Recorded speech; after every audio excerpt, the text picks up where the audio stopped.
भाई हमारे मोदी जी ने बोला है कि अगले 1 साल तक गोल्ड परचेजिंग अवॉइड करो, घर में कोई भी फंक्शन है गोल्ड मत खरीदो। उन्होंने ये तो बोल दिया गोल्ड मत खरीदो, बट ये नहीं बोला कि गोल्ड क्यों नहीं खरीदें। उसका रीजन मैं बताता हूँ व्हाई मोदी सेड कि गोल्ड नहीं खरीदना है।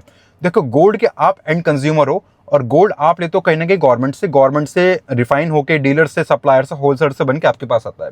गवर्नमेंट लेती है इंटरनेशनल मार्केट से डॉलर्स में। और अगर आप ट्रेड करते हो फॉरेक्स में तो आपको पता होगा गोल्ड कितना महंगा हो रहा है डॉलर्स में।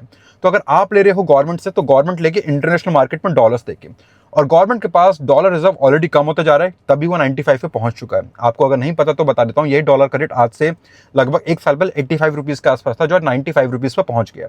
और अगर ऐसे ही रहा तो $1 का रेट 100 रुपये के पार भी बहुत जल्दी पहुंच जाएगा।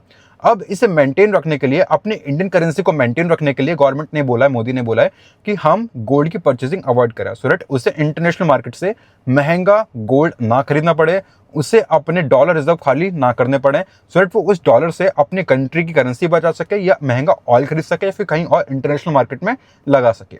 अब उन्होंने ये तो बोल दिया कि गोल्ड मत खरीदो, बट शायद मोदी को ये नहीं पता होगा भाई कि इंडिया में कोई भी छोटा सा फंक्शन होता है, गोल्ड के बिना फंक्शन हो ही नहीं सकता। किसी की भी कोई भी शादी हो रही हो, एक एंगेजमेंट रिंग तो आती है ना। अब वो एंगेजमेंट रिंग चांदी की पहने, पीतल की पहने, कैसे पहने, क्या कहना चाहते हैं वो? आपके अकॉर्डिंग उन्होंने कितना से कितना गलत बोला है, मुझे नीचे कमेंट करके बताओ। कुछ लोग बोलेंगे यह सही बोला है, अपनी कंट्री की करेंसीज के लिए सही बोला, उन्होंने अपनी कंट्री के सोचते हुए बोला है। बट वहीं पे कुछ लोग बोलेंगे जो इस गोल्ड बिजनेस में सुनार हैं, ज्वेलर्स हैं, क्या हमारी दुकान तो रातों रात बंद हो जाएगी, ऐसे हम क्या करेंगे अगले 1 साल तक? कुछ भी नहीं कर सकते। तो आपका क्या ओपिनियन है, मुझे नीचे कमेंट करके बताओ। कमेंट बॉक्स खुला हुआ है। According to me this is not completely fair. Country की करेंसी बचाने के लिए और भी बहुत सारे तरीके हैं। ही शुड से कि कम कर दो, जो जरूरी है वो खरीदो, क्योंकि शादी इंडिया में बिना सोने के नहीं हो सकती है।